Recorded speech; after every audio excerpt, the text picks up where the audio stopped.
Para siyang yung pag umubo ka is buong kaluluwa mo. Hello mga ka-lipstick, welcome back again sa aking YouTube channel. For this month, March to April, usong-uso yung sakit na whooping cough. Currently, I have that. Ang hirap talagang matulog sa gabi.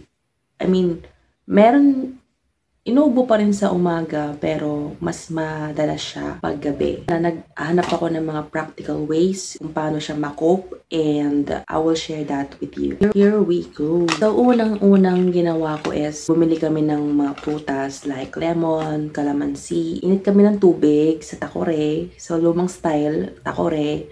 And then, maglalagay kami sa isang cup ng kalahating water.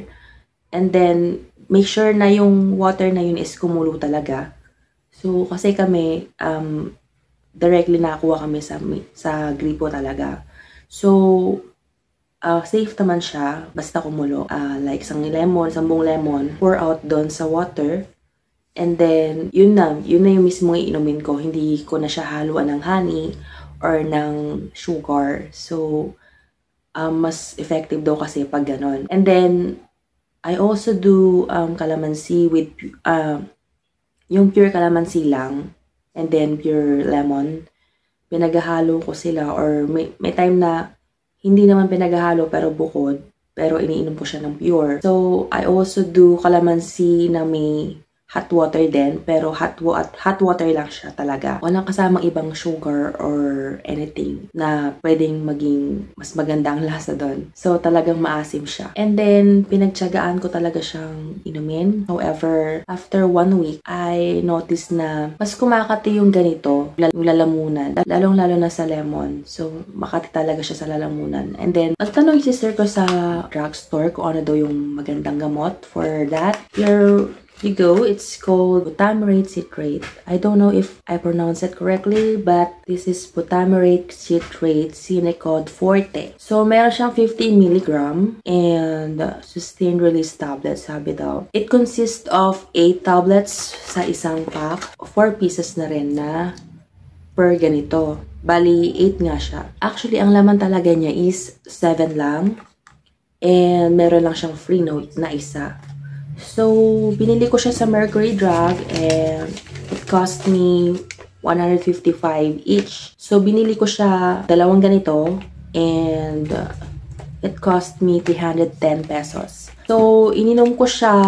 Actually, I have another 4 nito. Ibang brand lang siya. Bali, mag-1 week ko na siyang ginagawa. I don't know kung nakaigi ba siya or what, pero parang same pa rin naman yung dating ng aking ubo sa gabi. And sa umaga naman, nabawasan na siya. I think, nakaigi rin yung maligamgam na water. Ayun nga, meron pa akong isang gamot na itetry, which is mabuti raw siya sa ubo. Flumasil. Itong Flumasil na to is iniinom ko siya once a day and it cost me 38.75 pesos sa Mercury Drug. Nung binili ko siya is limited lang yung kanilang stocks. That's why 6 lang yung nabili ko. So wala daw silang per box nito. That's why per piece lang yung binili ko. Ang lasa niya is para siyang Sprite. Pero kita nyo naman, yung gamot is hindi na kailangan durugin kasi kusa siyang nagde-dissolve sa water. Yung water na ginamit ko dito is maligamgam lang. Parang yun na talaga siya eh. Parang hindi mo mapipigilan yung ubo mo. Pag kumati na siyang ganyan, talagang mag-uubo ka talaga. Nagsimula tong ubo na to sa aming brother, which is our youngest. And totoong nakakahawa siya. So, dito sa bahay namin, we are 7 here and 3 kaming may ganito na. So, nahawa kami. Ang nahawa sa amin is ako, tsaka si mama. So, yeah, we are all coping for it. And I also do potency. Natapo ko na kasi yung box nito eh. Pero ito yung iniinom ko.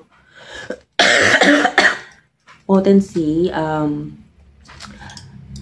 ayan, nakalagay, potency. Sa isang box, meron siyang ganito, 2 ganito. Ayan, meron siyang free na ganito. So, bale, ang isang box niya is a total of 22 pieces. So, nahihiligan ko na talaga yung mga free. Siyempre, itong 2 pieces na to, pag bibilin mo siya is nasa mga 13 pesos na rin. So, sayang din, di ba? I have my pamangkin na nagkaroon din ng unang whooping cough.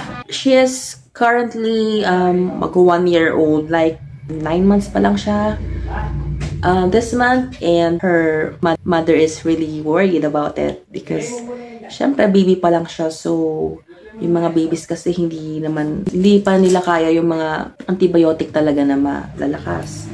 So, yon, ang ginawa nilang practical ways is pumunta sila sa pedia nila, and then yung pedia, sila mismo yon nag-reseta ng gamot, and I will just indicate the reseta here sa aking video or sa comment section, and then or sa description below.